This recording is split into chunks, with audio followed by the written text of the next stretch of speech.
Good morning guys, Chris TV. Today's video guys, November 21. Nakakuha tayo ng price sa ating terrace guys to.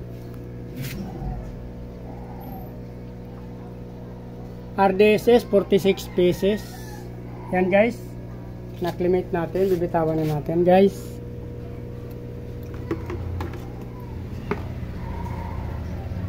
Lagyan natin mamaya plants yan. Ang ating kabilang tab, dalawang tab kasi meron dun guys. Meron sa kabilang tab na 16. Bitawan na natin guys. Mamaya siguro nagkamali ako. Siguro hatiin na lang natin mamaya. 46 plus 16. So 62. So gawin natin 30 plus. Dagdagan natin ito mga 16 ng kahit 15 piraso guys. Hindi ko na pagsama-sama kasi magkaiba ng tab. Pero mamaya hatiin na natin since napakadami nila. Kaya nilagyan natin ng aerator. Nilagyan natin ng hangin pump.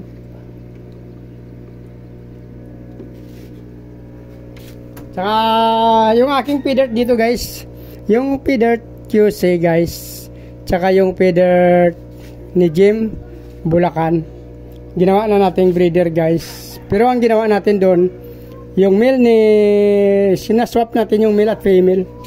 Yung Quezon City na-swap natin kay Jim. Tapos yung female naman ni Jim, nilagyan natin ng male ni QC guys. Ito na sila guys oh. So nakalagay dito guys, yan oh. Male ni QC 6, female ni Jim 10. Ito guys. Dito. Bibitawan na natin to guys, may kasama pang call.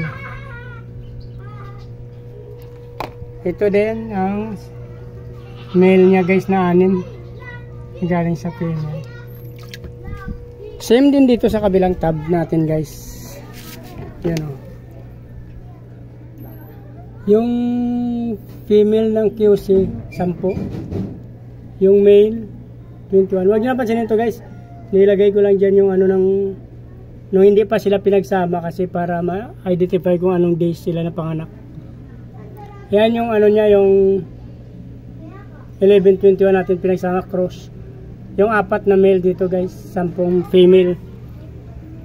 4 na male ni Jim Bulacan. Sa QC na female 10. Para mag-cross na sila guys ng maaga. Nilagyan natin ng mga name tag para hindi tayo magkamali sakaling mag pull out na tayo. Tsaka na mayroon tayo dyang dalawang call dyan oh. Ibibreed din natin yan guys. Magpaparami rin tayo ng call, pwede rin tayo magbenta sakaling makarami. Meron na ako na dun sa taas, maliliit pa, hindi ko pa nakuha guys. Ayan guys.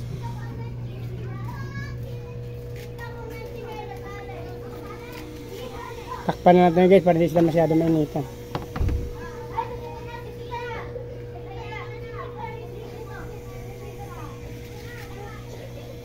So may plant dito, lagyan ko lang ng water lily.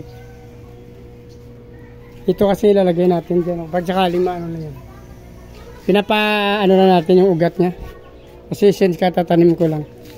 Para hindi siya mamatay.